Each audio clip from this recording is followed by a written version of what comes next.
Jagannatha or Lord Balabhadra would be wearing right now. And these dahiyas or the floral crowns are tagged onto the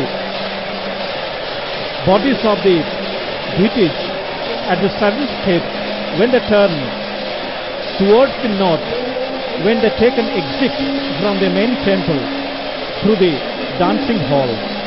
So this is how Lord Sudarsana is taking a round, and after that, after completion of the round, they will move on to the chariot. And this happens in the Dhadi Pohandi, and Dhadi Pohandi is a ritual that is held in a queue formation. And these are the non-Brahmin servitors, those who come from Bhattimunda. In fact, they come on the a day before the Snana Purnima day, and they stay here in Puri, and the accommodation is provided by the temple administration and temple authorities. They have been coming here for generations and generations. Actually, the gong beaters, they used to be from Puri, but hundreds of years back, the local gong beaters, they had a tiff with the Gajapati Maharaja because he was the controller of the temple, and it was under his control the temple was being run.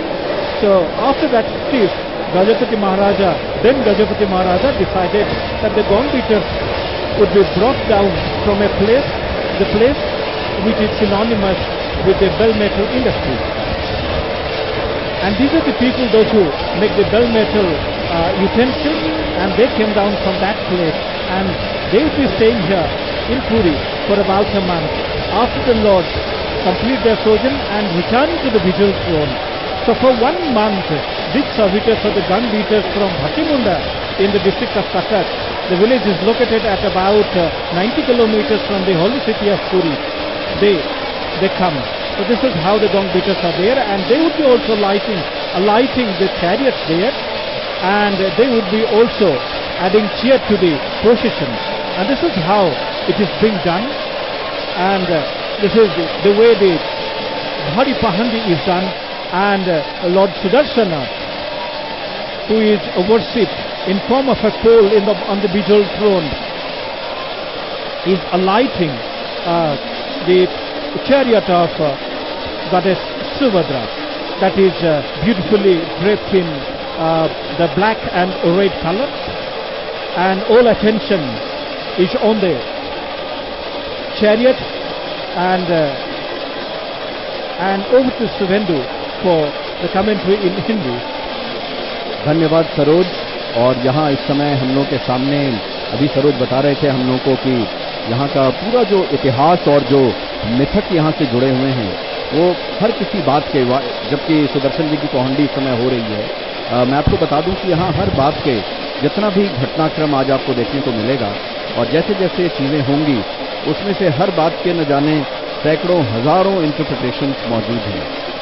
हर एक चीज़ के लिए एक धार्मिक logic मिलेगा, तर्क मिलेगा, एक ऐतिहासिक तर्क मिलेगा, एक माइथोलॉजिकल तर्क मिलेगा, और एक भक्ति समुदाय वाले अपने हिसाब से उसको देखेंगे। जगन्नाथ जी एक अद्भुत समन्वय स्थापित करते हैं तमाम तरह के धार्मिक धर्मावलंबियों में और सभी तरह के विचार मतैक्य और मतावलंबियों में। भगवान श्री जगन्नाथ का जो ये पूरा जो उनका कॉन्शियसनेस है वो अपने आप में लोगों को बांधता है, लोगों को अलग नहीं करता। उस कॉन्शियसनेस के तहत ये सारी चीजें जो एक ब्रह्म में समाहित होती हैं और उसी ब्रह्म से निकलकर सभी कुछ सारी धाराएं निकलती हैं। यही कारण है कि आदि गुरु शंकराचार्य ने भगवान श्री जगन्नाथ में परब्रह्म देखा, और उन्होंने उस हिसाब से कोशिश की कि यहाँ शैव, शाक्त और वैष्णव तीनों धर्मों का एक साथ समावेश देखा जा सके। यहाँ शंकराचार्य जी का एक बहुत बड़ा आश्रम भी है, गुरु नानक जी का पहला आश्रम यहाँ पर है, और इसी तरह कबीर और न जाने कितने धार्मिक लोग जिन्होंने अपने अपने हिसाब से भारतीय विचारधारा में, भारत की फिलॉसफी में, उसके दर्शन में, उसकी सोच और भारत की विरासत को मजबूत करने में जिन लोगों ने अपने अपने हिसाब से मदद की है, उसमें से लगभग बहुत सारे लोगों का यहाँ पर आना जाना लगा रहा है ऐतिहासिक तौर पर। आपको बताऊं कि कल से यहाँ हल्की बारिश, हल्की फुहार के न सिर्फ लक्षण रहे हैं बल्कि उसका मजा रहा है। यही कारण है कि आज लोग इस समय आपको बिना छातों के और बिना धूप की परेशानियों के दिखाई दे रहे हैं।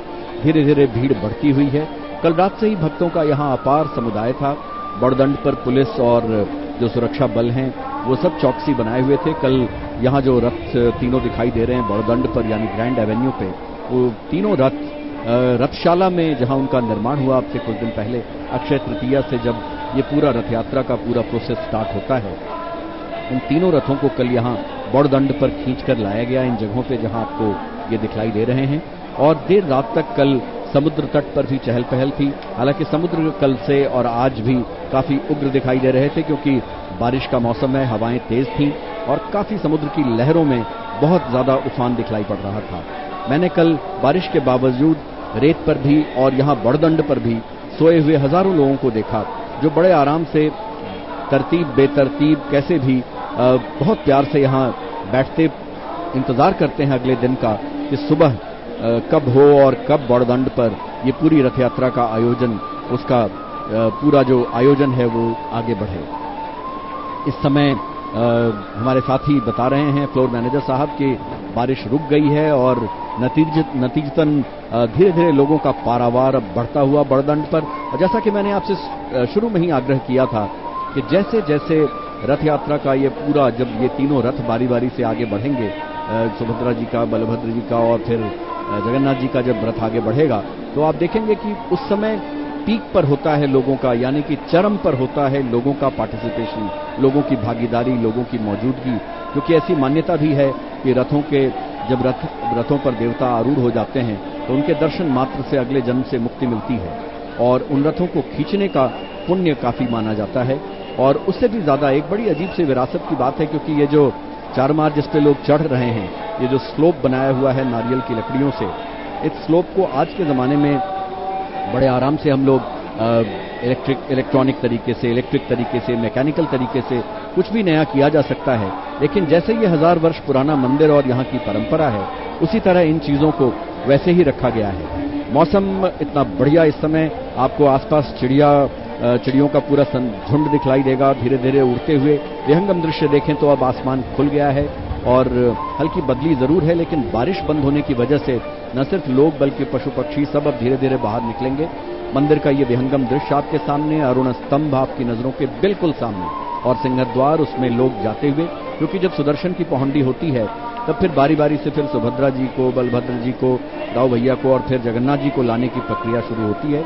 विहंगम दृश्य इस कैमरे से, एमआर मठ के ऊपर का ये कैमरा है जहां तक मेरा अंदाजा है, और इसकी वजह से आपको बाएं दाएं सब तरफ का बहुत खुला हुआ दृश्य दिखलाई पड़ रहा है। आप लोग इस समय देख रहे होंगे छतों के परकोटों पर, बालकनीज पे तो काफी लोग थे जब हमें बड़दंड का विहंगम दृश्य दिखलाई पड़ रहा था।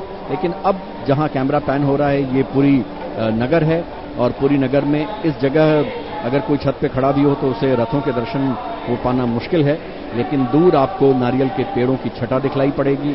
मौसम बहुत सुहाना, हवा हल्की हल्की मंदम बहती बहार और चारों तरफ, और ये सिंहद्वार का दृश्य इस वक्त आपके सामने, क्योंकि अब पहुंडी का पूरा माहौल है, इसलिए इसमें अलग सुबह भक्तों का पारावार चूंकि बारिश की वजह से नहीं उमड़ सका, वो अब धीरे धीरे अपनी परवान चढ़ता हुआ, और सुरक्षा गण सब लोग इस अधिकारी गण इस तैयारी में कि सब कुछ अच्छी तरह निर्बाध तरीके से हो।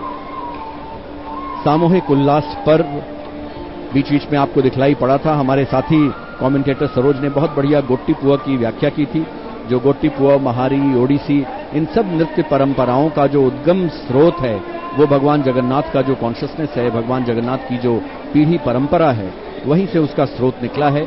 और जो गोट्टी पुआ है वो छोटे छोटे बच्चे और सब तरह के लोग यहाँ रथ यात्रा के दिन, उसका बहुत अद्भुत दृश्य दिखलाई पड़ता है। कबीर की एक पंक्ति याद आती है जब कबीर ने कहते हैं कि जह जह डोलूं तह परिक्रमा, यानी कि मैं जहां डोलूं, जहां भी भक्त चरम आवेश में डोलता है, झूमता है, नाचता है, वो जैसे प्रभु की परिक्रमा होती है। और ये देखिए सामने, आपके सामने अब थोड़ा बहुत फुहार होती हुई, क्योंकि भगवान ने अपनी फुहार रोक दी है, तो अब सामने की तरफ आपको कतार में फुहार होते हुए दिखाई देगी भीड़ पे, और भीड़ धीरे धीरे बढ़ती हुई। जो नीली वर्दी में लोग दिखाई दे रहे हैं, ये सुरक्षा बल, इनका पिछले कई वर्षों से योगदान बहुत अद्भुत रहा है, क्योंकि इस भीड़ को काबू रखना, क्योंकि ये जो भीड़ होती है ये उल्लास से भरी हुई होती है, लेकिन कई बार जब काफी इंतजार करना पड़ता है